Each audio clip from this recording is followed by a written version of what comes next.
Ladies and gentlemen, this is Adarsh and welcome to my Ganadi. Local Times. So ഒരു Tamil series ആണ്, ഒരു Tamil feel good series ആണ്. Amazon പ്രൈമിലാണ് stream ചെയ്യുന്നത്. ഇപ്പൊ എവിടെ നോക്കിയാലും ബ്ലഡ് ബാത്ത്, കൊടൂര ക്രൂര വയലൻസ് ഒക്കെ റേറ്റഡ് പടങ്ങളാണ്.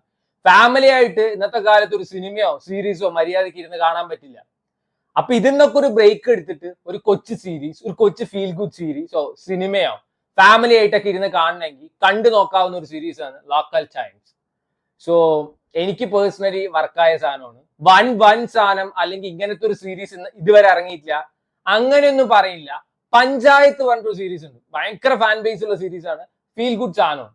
അപ്പൊ അങ്ങനത്തെ സീരീസ് ഒക്കെ ഇഷ്ടമുള്ളവരാണ് വെച്ചാൽ you can definitely try local times. ഇതൊരു കൊച്ചു സീരീസ്, എന്നാൽ വലിയ കഥയും പരിപാടിയൊന്നുമില്ല, ബോറടിക്കാതെ ഇരുന്ന് കാണാം. 7 എപ്പിസോഡാണ് ഉള്ളത്. സോ 3-3.5 മണിക്കൂർ ഉണ്ടെങ്കിൽ സംഭവം ടപ്പേന്ന് അങ്ങോട്ട് കണ്ടു തീർക്കാം. 4 ഫ്രണ്ട്സിന്റെ കഥ പറയുന്ന ഒരു സീരീസ് ആണ്. സോ 4 ഫ്രണ്ട്സ് പറയുമ്പോൾ ഇവരൊരു ന്യൂസ് പേപ്പർ നടത്തിക്കൊണ്ടു പോവാണ്. ലോക്കൽ ടൈംസ് എന്നുള്ള പേര് വെച്ചിട്ട് നാഷണൽ ന്യൂസ് ഒന്നും ഇവർ കവർ ചെയ്യില്ലല്ലോ. ഈ ഹിന്ദുവോ അല്ലെങ്കിൽ ഇന്ത്യൻ എക്സ്പ്രസോ അങ്ങനത്തെ പരിപാടിയല്ല. അപ്പുറത്തവന്റെ വീട്ടിൽ മകൾ ഒളിച്ചോടി, ഇന്ന ഹോട്ടലിൽ പോയി കഴിഞ്ഞാൽ ഇത്ര രൂപ ഡിസ്കൗണ്ട് ഉണ്ട്, അങ്ങനത്തെ പരിപാടി, അങ്ങനത്തെ ന്യൂസ് ഒക്കെ കൊടുക്കുന്ന പേപ്പറാണ് നമ്മസേതി. അപ്പൊ ആ ഒരു പേപ്പർ നടത്തിക്കൊണ്ടുപോകുമ്പോ ഉണ്ടാവുന്ന പ്രശ്നങ്ങള്, ഇഷ്യൂസ്, അത് ഇവരെ കൊണ്ട് സോൾവ് ചെയ്യാൻ പറ്റുമോ, ഇതൊക്കെയാണ് ഈ സീരീസ് പറഞ്ഞു പോകുന്നത്. ഞാൻ പറഞ്ഞില്ലേ, വലിയ കഥയൊന്നുമില്ല, എന്നാൽ എനിക്ക് ഇതിൽ ഇഷ്ടപ്പെട്ടത് ഇവരുടെ പെർഫോമൻസ് ആണ്. ലീഡായിട്ട് അഭിനയിച്ചിരിക്കുന്നത് ഋഷികാന്ത്, രജനീകാന്ത് അല്ല, ഋഷികാന്ത്. ഇങ്ങനെ പറഞ്ഞാൽ തന്നെ പലർക്കും അറിയില്ല. മെയ്ഡ് ഇൻ കൊറിയ പറഞ്ഞിട്ട് പ്രിയ ഭവാനി ശങ്കർ അല്ല, പ്രിയങ്ക മോഹന്റെ ഒരു പടം ഇറങ്ങിയിട്ടുണ്ട്. നെറ്റ്ഫ്ലിക്സിൽ ഡയറക്റ്റ് റിലീസ് ചെയ്ത സിനിമയാണ് നിതം ഒരു ബാനം. ആ മൂവി ഡയറക്ടറിന്റെ പടം.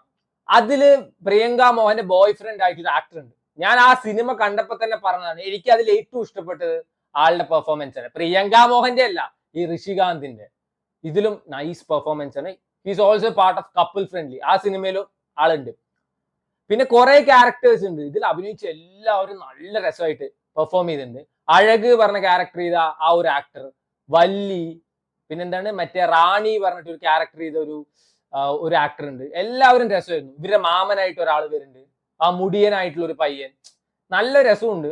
ഈ സീരീസിന്റെ ഫസ്റ്റ് എപ്പിസോഡ് കണ്ടപ്പോ തന്നെ എനിക്ക് ഭയങ്കര ഇൻട്രസ്റ്റ് കയറി ഒറ്റ അടിക്ക് ഇരുന്ന് കണ്ടതാണ്.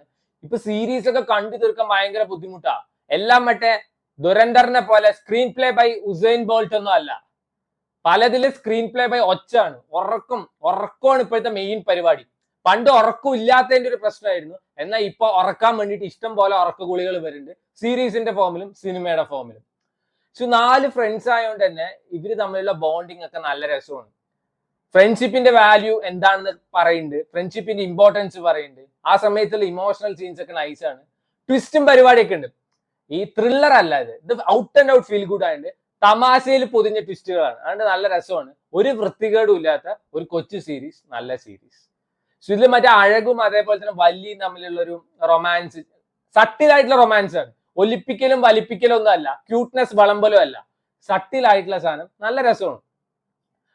സോ ഇതിന്റെ ടുവേർഡ്സ് എൻഡ് ഒക്കെ ആകുമ്പോൾ സീസൺ 2ന്റെ ഒരു ഹിന്റ് ഒക്കെ തരുന്നുണ്ട്. ഇനി അറിയില്ല സീസൺ 2 ഒക്കെ ഏത് കാലത്ത് എന്താ കാലത്ത് റിലീസ് ആവുന്നത്. To me personally this is a nice watch. വലിയ കഥയോ വലിയ എക്സ്പെക്ടേഷൻ ഒന്നും ഇല്ലാതെ പോയി കഴിഞ്ഞു വെച്ചാൽ നല്ലൊരു എക്സ്പീരിയൻസ് തരുന്ന ഒരു സീരീസ് ആണ് local times. This is streaming on Amazon Prime. So വേണ്ടവര് കണ്ടു നോക്കും.